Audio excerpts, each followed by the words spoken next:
Well, hello, everybody. Hey, everybody. Happy Cinco. Cinco. Cheers. Cinco. El Chiro. El Chiro. Yeah. Yeah. So anyway, it's Cinco de Mayo. Sip or else it's bad luck. Sorry. Oh, come on.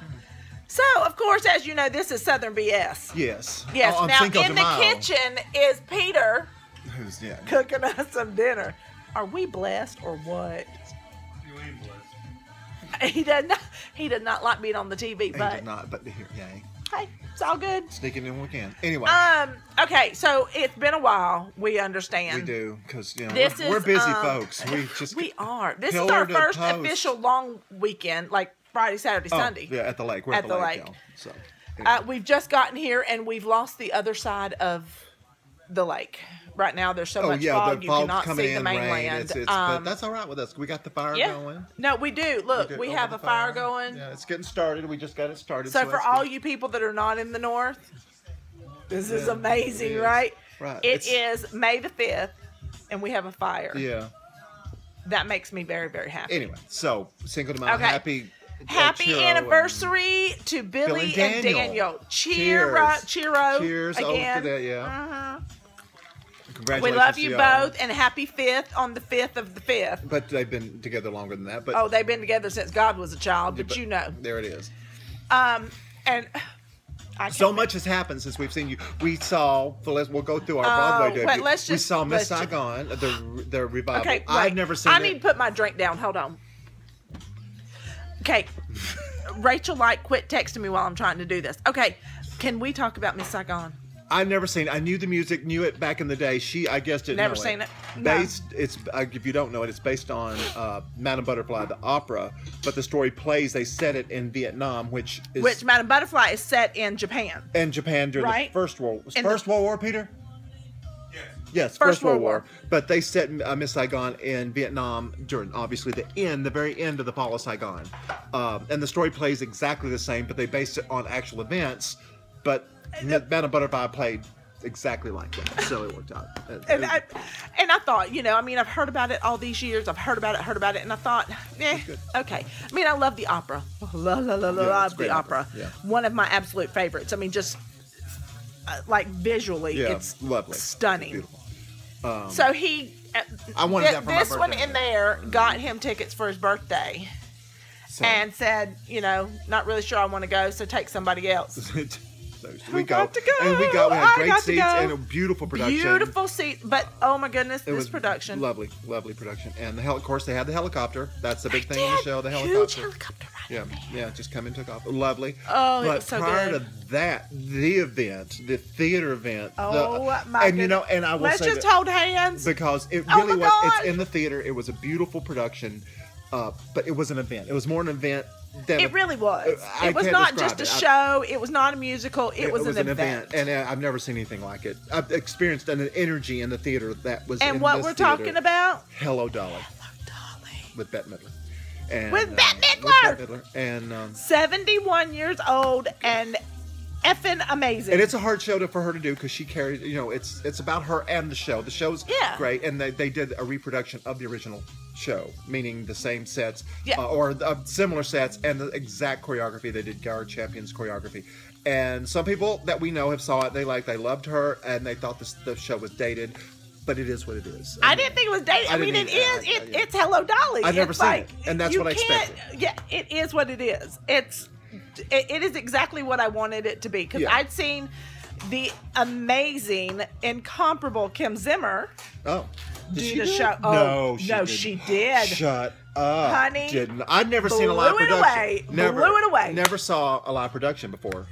Now, I saw her for a weekend, and it was actually like 3 or 4 shows, and on one of them, she actually slipped and fell, but you never knew it wasn't part of the show. Kim, honey, don't worry. I've followed every stage I've ever danced on. Not to worry. But she recovered like the professional that she is, and did a fantastic, amazing job. So, that's why we call it live theater. I mean, I'm a huge Kim Zimmer fan, so even though it's Bette Midler, she had a lot to live up to, in my opinion, and she did amazing. I mean, but the costume, gorgeous, wig, and the sets, the train, the whole thing. And now, I will tell you that my least favorite part of it, and I'm probably going to get slapped for this, was David Hyde Pierce.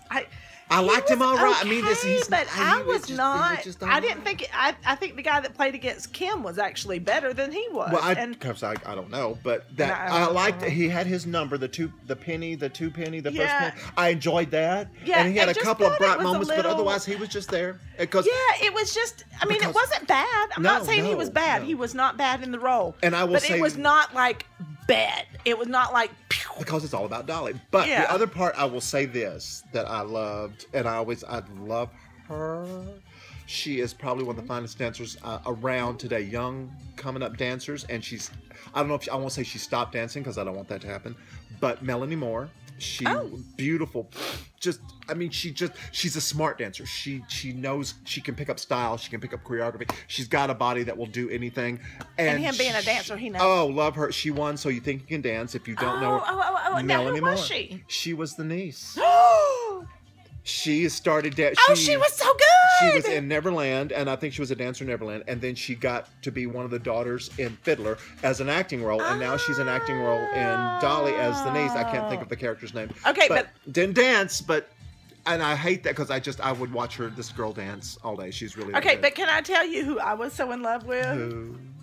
The little girl that played the clerk in the store. Oh, I can't. And it was her Broadway debut. Now, I want you to stop and think about this. So you just got your resume, you're updating and you got all of a sudden. My first Broadway show. I worked Dolly. with Bette Midler. My run is sold out. Okay, there it is. My first honey, she was hysterical. She was so her comic timing was just beautiful. She just did her thing, but I thought the sets were amazing. I thought the costumes were amazing. I thought the show was. I thought everybody was good. And everybody was amazing, including David. He just did not get that extra. I wanted just a little more, and it just wasn't there. But after saying all of that, there is, what was it that, I won't, if you'll talk, the Wall Street Journal panned it. It just, you could not have read a worse review of this show. Peter sent me this review. Oh my gosh. And awful. I think they were just hateful to be hateful because they thought, let me just go ahead and tear down whatever it is. An iconic role. But the first line was something to the effect of, Hello, Dolly opened with Bette Midler, and for the great majority of people reading this article, we can stop there. And yes, you can stop there. You can. You can, because and I don't care what this guy says. I think he was just being snarky to be snarky. I don't know, but it is. Because he was wrong. Dolly, the character in the show sits on Dolly, and Dolly requires, in my opinion, an actress that has a personality that brings that personality to the role, and that's Miss Zimmer, Miss Midler. It is. Exactly. Miss Channing, Miss Bailey. Exactly. But I will say, and again, in the theater, when she walked out, I've never felt such a love fest from the audience to one person. Yes. And that back. And she has that aura, that parapresence, and it carried through the show. And when she came out for the Hello Dolly number at the top of the stairs, the place just erupted. And when it finished, stopped the show cold, had to do a reprise. Seriously, it was just 71 years old. This girl. I was amazed, and I want to go see it again. And I told my mom and daddy they need to come to New York and see it. And even if, in my opinion, even if Bette were not there, I still want my parents to see it. I think the show itself is so good. I think the costumes are so good, the music, the dancing, everything. I think it's just a really fun Broadway show. And I would like to see Donna Murphy do it because I see her. She's done so much in her career, as in theater and TV and film, but I don't see her as a big personality or big thing, and I would love to see what she does with it. Just as an interesting. Hey, maybe we'll go one time when she's there. And just try to get tickets. See it, or either go to the box office, which I've had friends that have done it twice. Walked up to the box office and got tickets that night. And Peter had a friend that she wanted to go when she was by the theater, walked up and said, "Do you have anything?" They had a ticket. She went and saw it, loved it.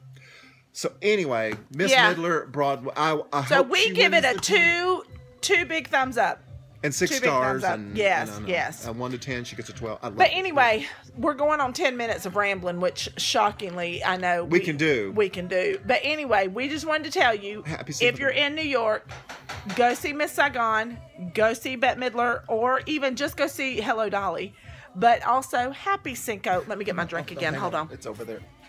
Okay, sorry about that. Happy Cinco, and we love you. Oh, and for Cinco, we're having the margarita. The margarita. And then Peter's making the tacos, black beans, and rice. I'm so excited. And we got Gloria Estefan. Granted, she's not Mexican, but it's still Latin. Hey, it's in the Spanish family. You know, so there. So cheers to y'all. Bye, y'all. And Southern BS, we'll see you later. Bye. Bye.